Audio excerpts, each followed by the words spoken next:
Hello, lovely people. I'm Nicola, and this is Stitches and Slapdashery, and I had a little bit of fun today, and I want to show you what I made. I'm going to be using a takeout container, bunch of scraps, and a few other bits and pieces to make a little art piece. It's going to be called Art to Go, because it's a takeout container. So I hope you enjoy watching, and I'll meet you back here at the end. Well, if you're watching this video, it means that I managed to successfully film myself with an overhead camera. You should see the setup I've got. My phone is taped to a crossbar which goes between two tripods, and I'm really hoping it's fine.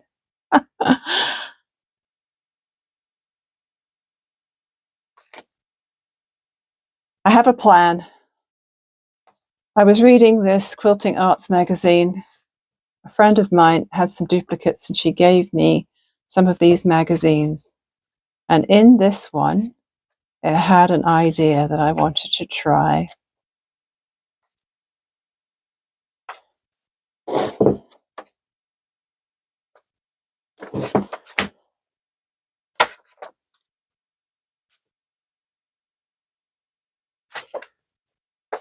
So this idea is to use a template or even a takeout container, which I have here, as a template to create some art boxes. They're calling it an Art to Go container. And they give you a bunch of instructions and they give you a template and some ideas. But I am not planning to read the instructions. I just want to fumble it out for myself, as I do. Here I have my takeout container, which I got from Bulk Barn for $1.49. I'm going to take the wire out of it. Not sure how well this is attached in. Is it bent around? It is bent around. Okay. I apologize for any shaky camera goings on, but every time I lean on the table and move about, it may be shaking the tripods and therefore the phone. This is a new thing for me here. Okay, this is real fun.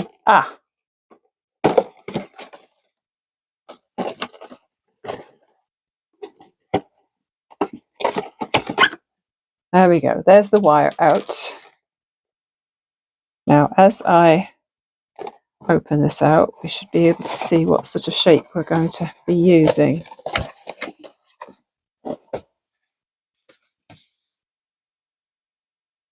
So there we are. The base of this isn't actually a square, it's more of a rectangle. So this is the shape I'm going to be using. I'm going to cut a square of batting and I'm going to cover it in scraps.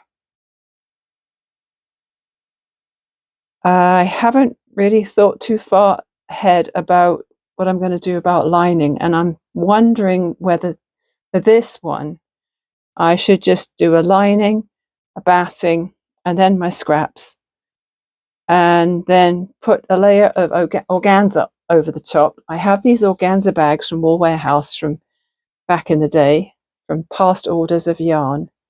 I don't have any tulle or any other coloured stuff, so this white organza is going to have to do for my first experiment. And that way, once I've done my machine quilting over it all, the fabric will be done and I won't have to then line it. It could look a bit messy on the back.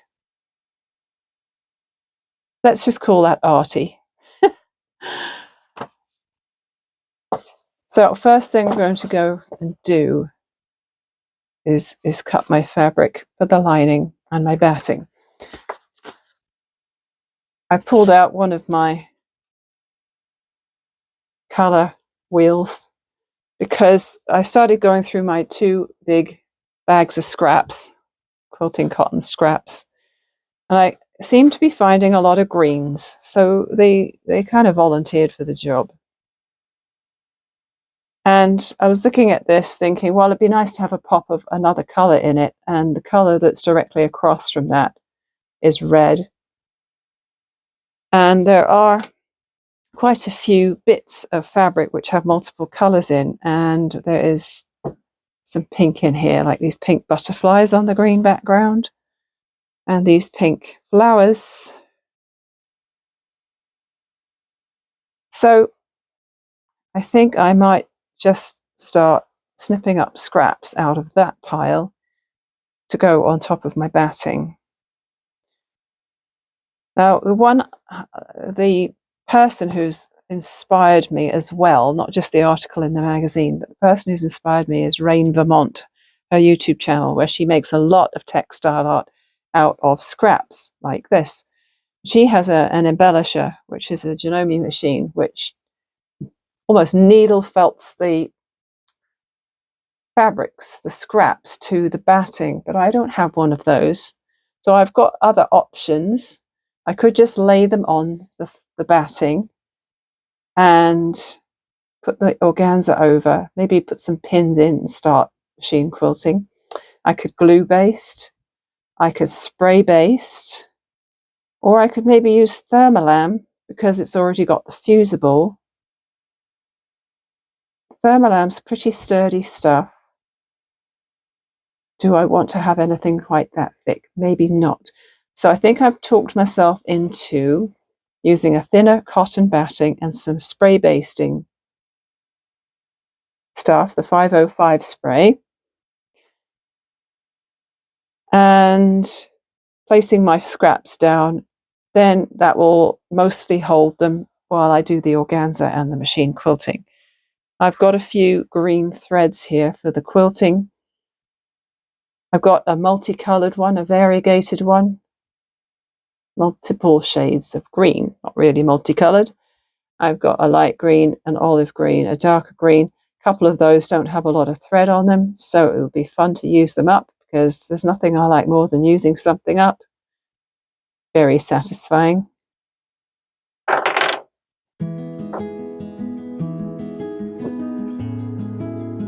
I'm using this Odif 505 temporary adhesive. I'm just going to make this into a sticky fabric.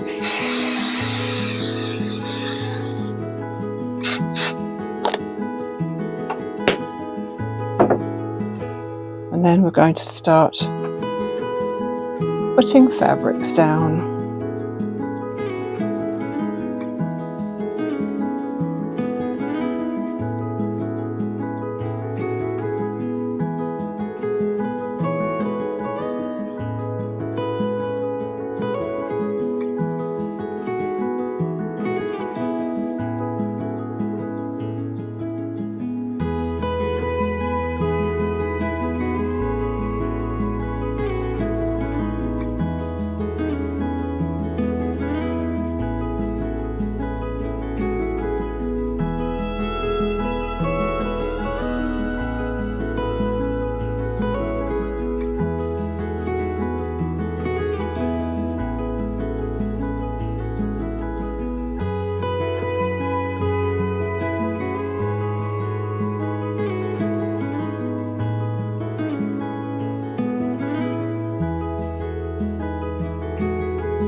My apologies if that was partly out of the frame while I was building that.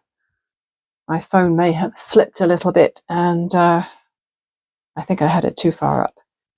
Anyway, I have done the scraps. You can see little hints of orange and pink in there, and maybe, also a little bit of blue. Obviously, where the fabrics overlap, they are not stuck down, but my darning foot shouldn't catch those, because what I'm going to do now is cover this with the piece of organza. So my finished piece, I'm going to want it to be about 12 1/4, which is this size. And I cut my fabric 13 1/2 because I'm expecting it to shrink a little bit from the quilting. Now, I can't remember what that other YouTuber did as far as holding this down while she did her machine quilting. I am just going to use regular dressmaker's pins to hold my organza down, rather than using more of the 505 spray. What I am going to have to do is decide what I'm going to back this with.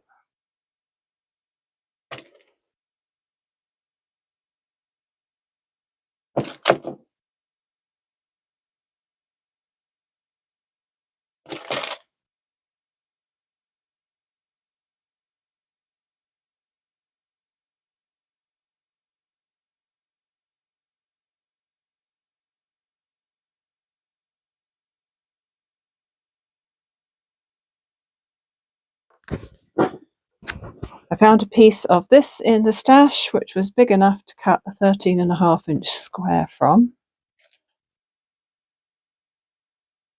So I'm going to place that there and put this on top. I am wondering how it's going to be folding this thick fabric into this sort of a shape. Obviously, there's going to be quite a lot of bulk on the sides here and here. But I'll worry about that when the time comes. I'm going to just pin all this together.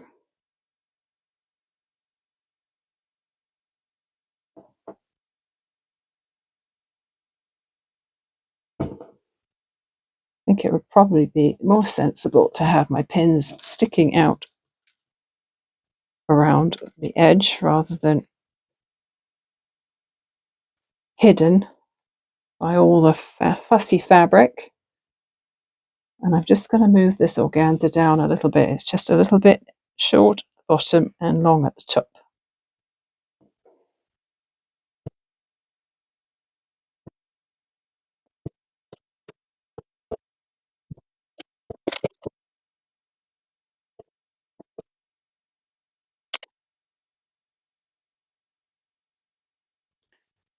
Right, I think it's all anchored down sufficiently well that I could probably get on with the quilting side of things now.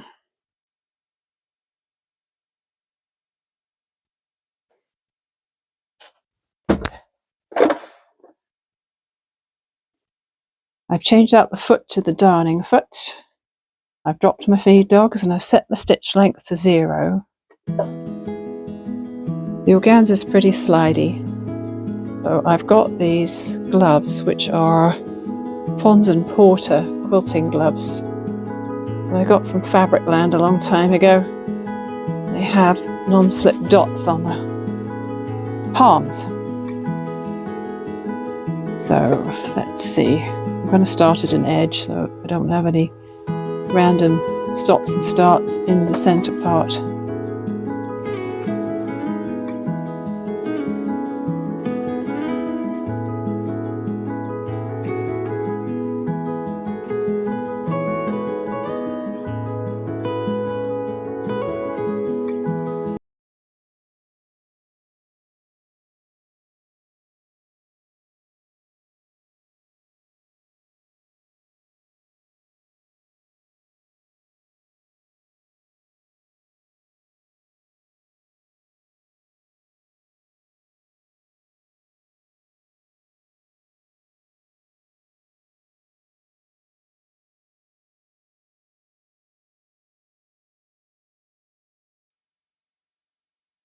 all of my machine quilting is done.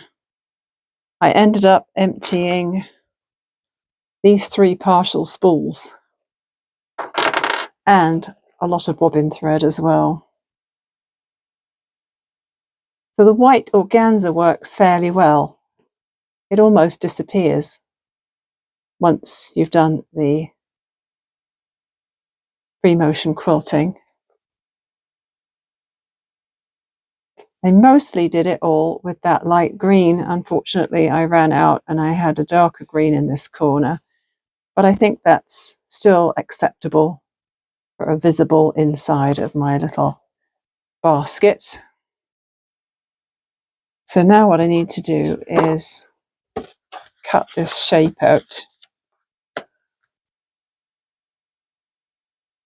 I'm just thinking, do I want to make a shape that's quite as complicated as this? Does it have to be as complicated with all the little bits cut out? This bit probably, this corner probably doesn't need to be as complicated because I don't want them to slot into each other. That would just be far too fiddly.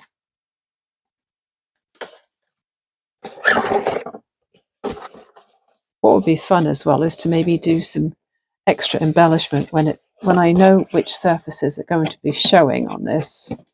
Maybe this front or back section, maybe do some beading on it, but I have no idea whether I'm going to do that at this point. So I guess I do need those flaps to be like that, but I can definitely round out this top part. This bit does not need to be that finicky, persnickety, finicky, whatever the word is. So actually what I could do is I could grab a chalk pen and draw around it on the back. I have this rather nifty, it's called a Kohinoor, Kohinoor, Kohinoor chalk pencil I got from, yes, Amazon.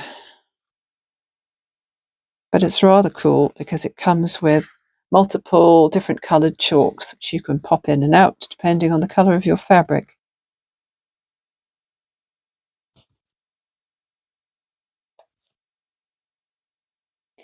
Another thing I need to consider is that when I have cut this, I am going to have a raw edge all the way around the outside. And I was thinking that I might do a blanket stitch all the way around by hand. Alternatively, I could check what stitches my sewing machine offers for overcasting the edge.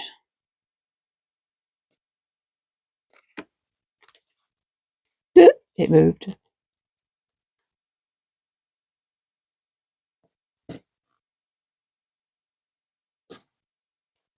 Because I'm lazy, because I'm impatient, I will definitely have a look at the stitches that my sewing machine offers before deciding.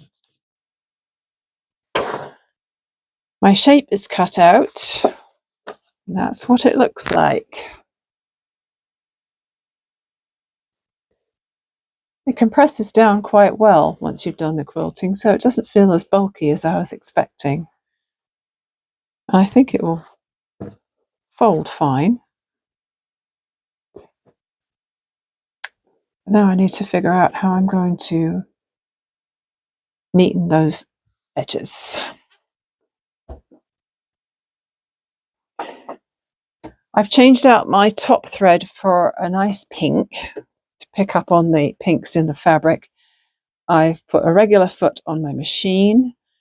I have raised my feed dogs, and I've picked a stitch pattern that is mode 2 number 14, and it looks a bit like a little row of hearts. When I first got this machine, I had a play with it, and tried out a bunch of stitches, and it's this one here. So it's this direction. So it should come out with a nice little row of hearts, and I am going to attempt to do this as close to the edge as possible. I think it might be all right. Let's hope so, because it's going to be in pink and it's going to show.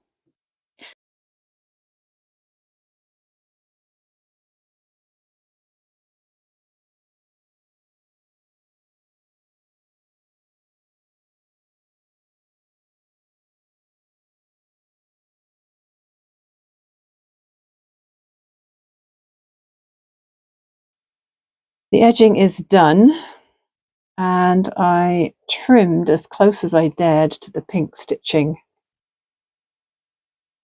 so that it would look as tidy as possible. Now I need to figure out which way this is supposed to go, because there's a definite correct way for this. See, if I do it like that, it's off. So this must be right. I think that way. And now I have to figure out how I'm going to do my folds. Look at all these little bits. So I need to fold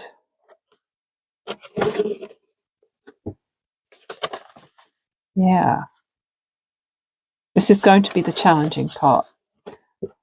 So all of the pieces, hang on, it's this way, right? So this folds up, these fold in. Now I need to turn it over, because obviously this is the inside, and this is hopefully correct still. So, these are the flaps. So this gives me a little bit of a clue here. So the first fold needs to go from here to here. And I can't really iron it because it's got the organza on it. But let's see. So these bits are going to be the folded sides. So that's one fold. And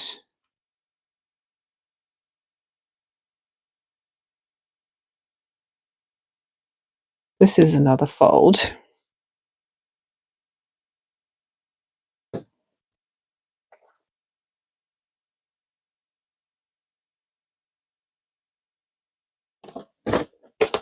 And then this is another fold.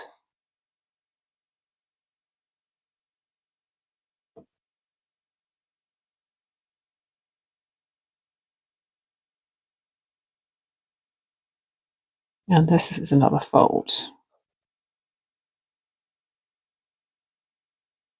It's like origami with thick fabric. I suppose it would have been a good idea to know whether I wanted those as my fronts. Anyway, let's not worry about that now. So that goes up, this comes up,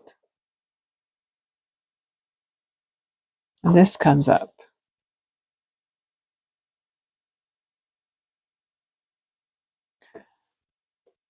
So this comes up, and then these are going to fold in and on themselves like that. So this is a side, this comes up, and so this part comes to here. So basically these bits, is this going to be painful watching me figure this out? So this part, like the two sides, okay. So the two sides of my flaps need to meet.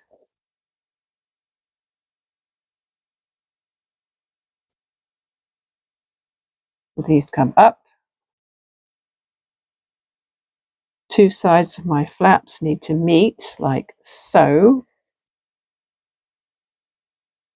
Do it with some clips here, but pins will have to do for now.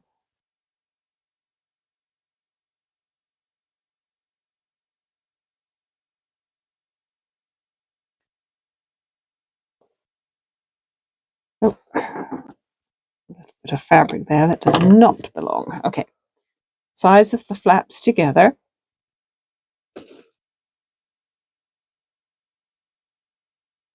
In. Ah, okay, I thought I was going to have to get a second person here to hold everything together while I figured it out. But I think I can do it.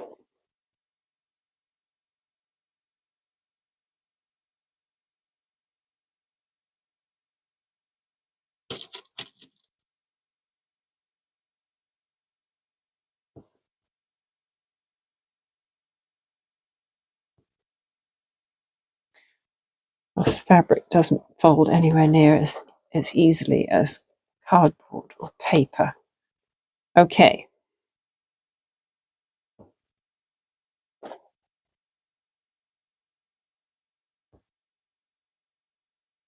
So now if I just fold that across,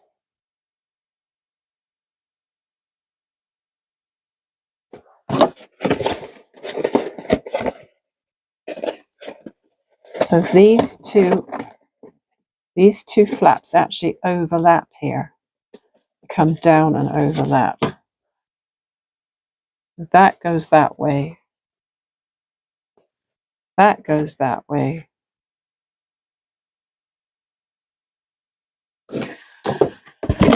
I'm just double checking which way this goes because my front and back, as I said, this is not exactly symmetrical. So I need to know which. What do I want as my front and back?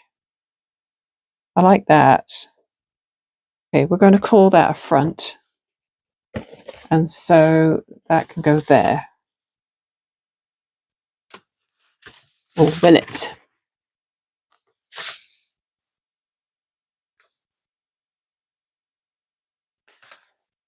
Okay, and I'm going to put a pin in that front part so that I know that that is not to have the flaps folded over the top of it. I should probably check the magazine to see how they joined up these pieces.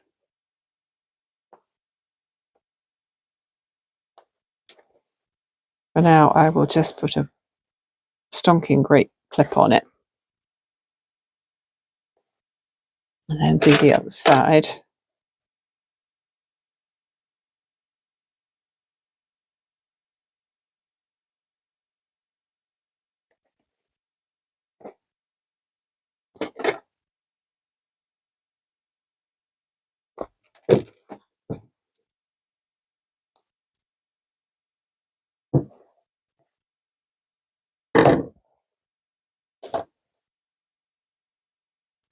It's coming together.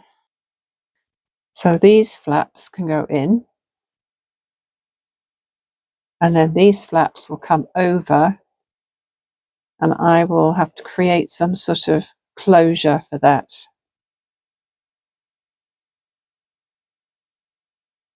I think it would definitely look nice with some beading or something on the outside. I think I'm going to have to use my own idea for holding these flaps together because I have made this completely differently to the one in the magazine. So I think I might end up doing some stitching through there if the fabric is not too thick to put a needle and thread through. I will probably end up doing some hand sewing on here to make this all joined up and this wall joined up and then add a tie. Now that the prep is mostly done, I'm just going to add a couple of things. I did get some beads out and took a look at that, and also my button stash, but I'm not going to go overboard with this one. So what I ended up deciding on was a couple of rather pretty wooden butterfly buttons. And I'm going to sew through these layers and then add the butterfly on top of the join on each side.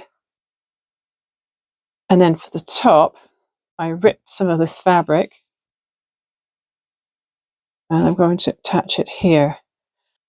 I'm still not convinced that this is the best fabric for it. I thought that because it had a few extra colours in it and it was fun, it might work, but I don't know, I'm thinking something a bit more sophisticated would have been a better idea. The organza has the effect of muting all the colours in the fabrics underneath, which is nice because it makes them blend more. What you originally think is a really weird mix of scraps blends in beautifully once it's got this on top of it. And of course this is not particularly muted, so I may yet change my mind on that one. Have a needle and thread ready. I'm going to use this pink thread again.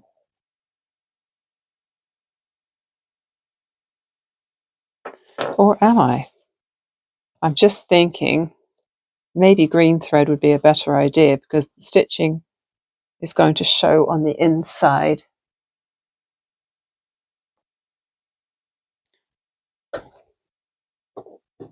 So I think I will use the green.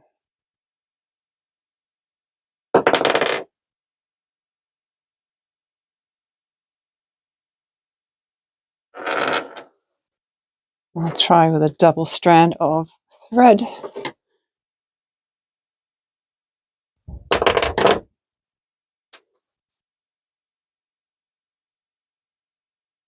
Well, first thing I should probably do is make sure that my pieces are folded in the same amount on each side. About a 1-inch overlap on that side. I think it's okay.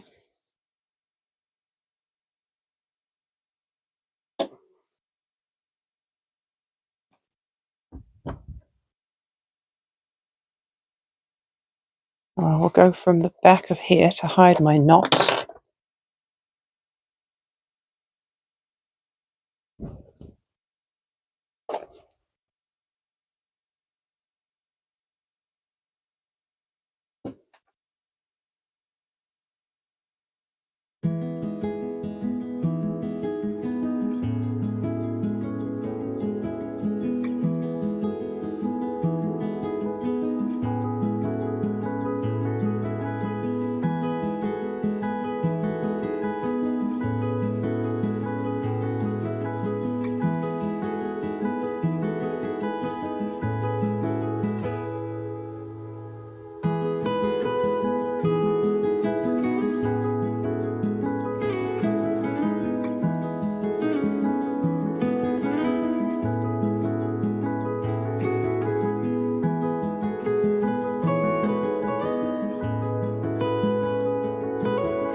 I changed my mind on the ties as I thought I would, and I went for the green fabric with the pink butterflies, and I've torn it at about 1/2 inch wide, so it's more subtle. And we're going to just sew that to here.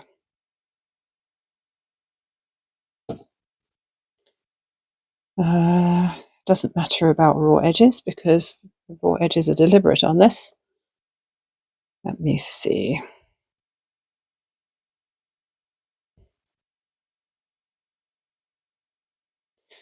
Actually, I think what I'm going to do is I'll just lay the end of the fabric alongside there and just sew it on there like that. And then it'll just come over. Yeah. Sounds like a plan.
I'm going to call that a finish.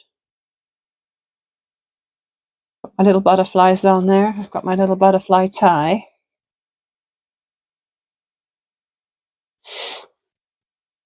I'm wondering whether it would be a good idea to fasten these bits down as well so that it wasn't all gapey just on the sides.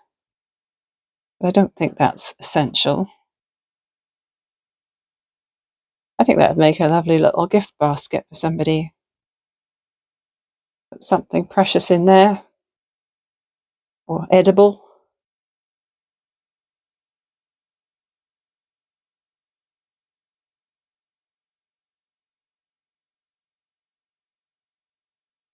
I would definitely like to experiment with making more of those in different colours and with different embellishments. I hope you enjoyed watching that. I had a lot of fun making this. Yes, there were some trials and tribulations, but that's part of the joy of making art, isn't it? I love how the fabrics all came together with the organza over the top, and that I had these butterfly buttons that just seemed to go perfectly with it at the end. I tend to be a sort of a fly by the seat of my pants sort of person sometimes, and I was definitely doing that in this video. But it came out well in the end. This is awesome, and I definitely want to make more of these. I think they would just make amazing little gift boxes. Of course, you could always keep them because, you know, they are art, and you could just put them on a shelf and admire them when they were done, couldn't you, if you couldn't bear to give them away. Thanks so much for watching all the way to the end.